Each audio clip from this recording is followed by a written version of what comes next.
Hey guys, what's up? It's Marissa back for another BookTube video, and this time I am coming back with a review of The Other Boleyn Girl, and this one is by Phillipa Gregory. Obviously this is a reread for me. I think I mentioned before that I have read this before. This was years ago. I read it before I ever watched the movie. I got this in the paperback edition, and I actually hate this cover because this is the movie cover, and I hated the movie. I read the book before I watched the movie, but I hated the movie. So, I mean, not that the three of them aren't attractive or anything, but y'all know, when they make a movie out of a book, they screw it up. 9 times out of 10, it's never as good as the book is. So this one I thought was particularly worse because you get absolutely no context.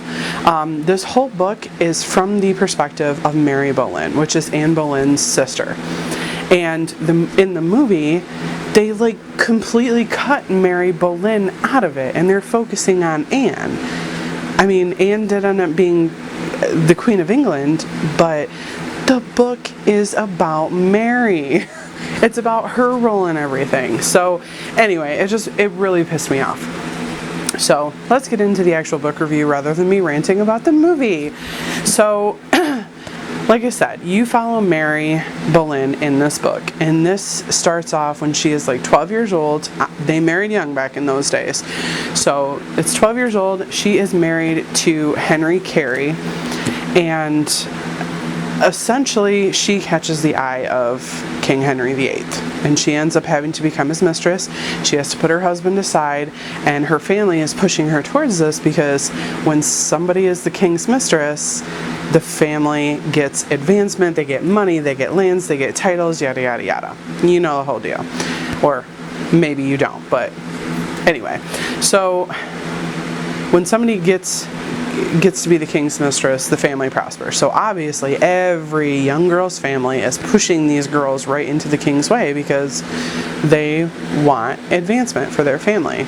Mary is the king's mistress, and then along comes her sister Anne Boleyn. She is the ambitious one in the family. She's the one she's even more gung-ho than her family is. She ends up falling for this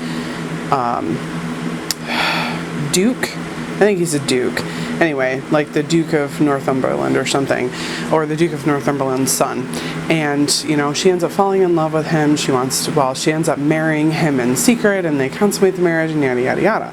Well, the king's advisor, Cardinal Wolsey, ends up telling her that you're not married, you didn't do this with anyone's permission, and his father doesn't agree, your parents have not agreed, so we're going to set this aside, and we're banishing him, and we're banishing you. So she is extremely bitter, she is extremely pissed off, and she ends up having to go away for a while to their country home to kind of chill out and get away from the whole situation. Well, when she comes back to court, she is more mellow but also more determined. She is out for blood, and she has set her sights at literally as high as they can go. She doesn't want to be the king's mistress, she wants to be the queen. And essentially Mary is giving birth to the king's son, and he couldn't have a son by his legitimate wife, and so any son he has, even if it's a bastard child, he's all about it because it proves his virility, it proves that his queen is the one at fault. And so Anne is like, essentially taking the king from her sister while she's in childbirth. And Mary is pissed off about this because Mary legitimately, she's a lover, not a fighter, and she just wants to be loved, and she thought that the king really loved her. Well, so then when Anne takes him away, she obviously feels very betrayed by it, but all she cares about at this point is her children.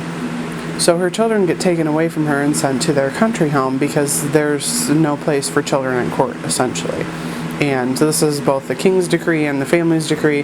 They want the kids out of the way so that Mary can keep entertaining the king. Well, even though Anne is essentially stealing the king away from her. So what ends up happening is And sorry, there's spoilers in here, but this is kind of history. It's historical fiction, so, you all should know what happens before you even read this book. So Anne steals the king away, and she ends up, leading him on and getting him to try to divorce his wife. While, Catholicism, there is no such thing as divorce, especially back then. So Henry VIII basically has no choice. He has to do something because he can't have a legitimate son with his queen. She's older than him, and he is like all hot and heavy for Anne, and she won't give it up, which, that's her thing right there. She keeps holding out on him and saying, well, you can't have it until you marry me, and he's like, well, I can't marry you because I'm married. So it's just a big mess. That essentially their marriage throws the whole country into an uproar, and it's all for a son. And it is a really good story, a really, really good story. Mary Boleyn, she's an interesting character because she's not one that's usually at the forefront of history. Everybody knows that she was the king's mistress before Anne Boleyn was, and everybody knows that she was part of the Boleyn family that all the conspiracies are surrounding, but nobody has really ever taken the tack from her point of view before, being the Other Boleyn Girl. And it's kind of crazy how she, like in the beginning of the book, she's very young and very naive, and she just wants to be loved. And she's essentially thrown into this pit of vipers, if you will, at the Royal Court of England, because everybody wants something. And she was like representing purity for the king, because she didn't. She never asked for anything for herself. I mean, sure, he knew that her entire family was a bunch of vipers, and that all they wanted was advancement and money and praise and honors, essentially, for sleeping with their daughter. But she never asked anything of him. And the whole time throughout this whole book, she never asked anything of him. She just wanted to be loved. And it's such a contrast from her sister, who she was all ambition. She wanted to be powerful. She wanted to have the king's ear. She wanted to have the king's son. She wanted to be the mother of the next king of England. And it really plays out like such a tragedy, because Mary's story arc is that she goes from being this shy, naive little girl to growing up and learning the ways of the world, and she makes mistakes along the way. Don't get me wrong, she's not an all good character. She does make a lot of mistakes, especially for the ambition of her family, but she's stuck between a rock and a hard place.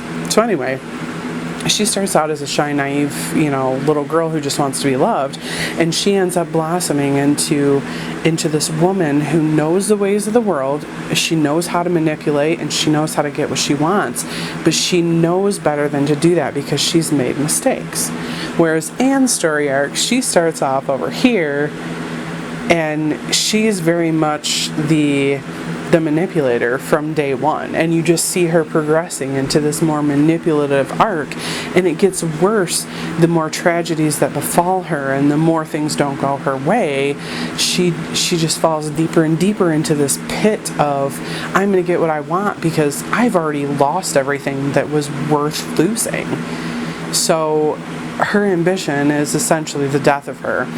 And it's amazing how, especially for me, going through this book, at first you really hate Anne. I mean, you just despise her. The stuff she says, the stuff she does, the way she talks to her sister and her brother and her family, and just, she is a true she-wolf. And then at the end, when everything's falling apart, you really feel for her.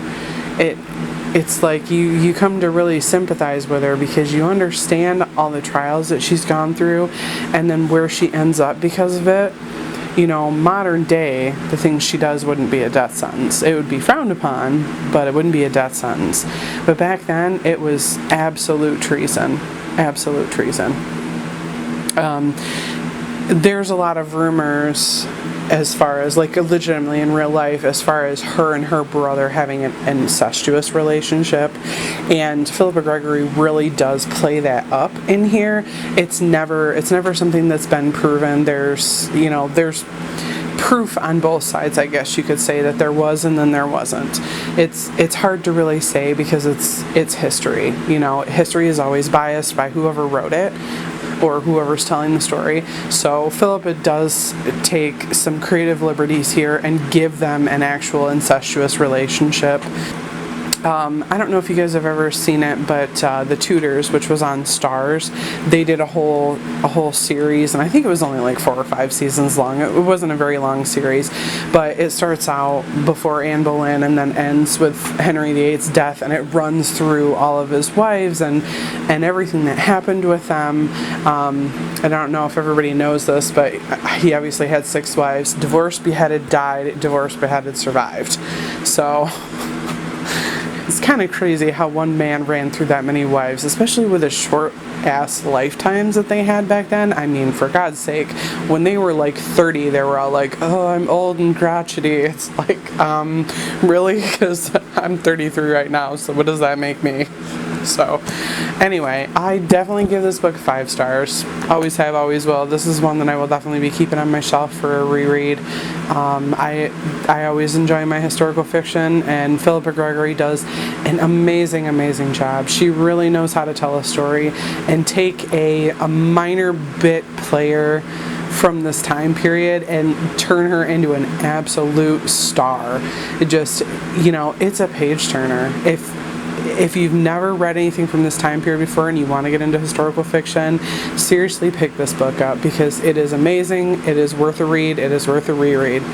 So anyway, I guess that's all I have to say. I think I've ranted and raved on this book long enough, so hope you guys have a good night. Bye.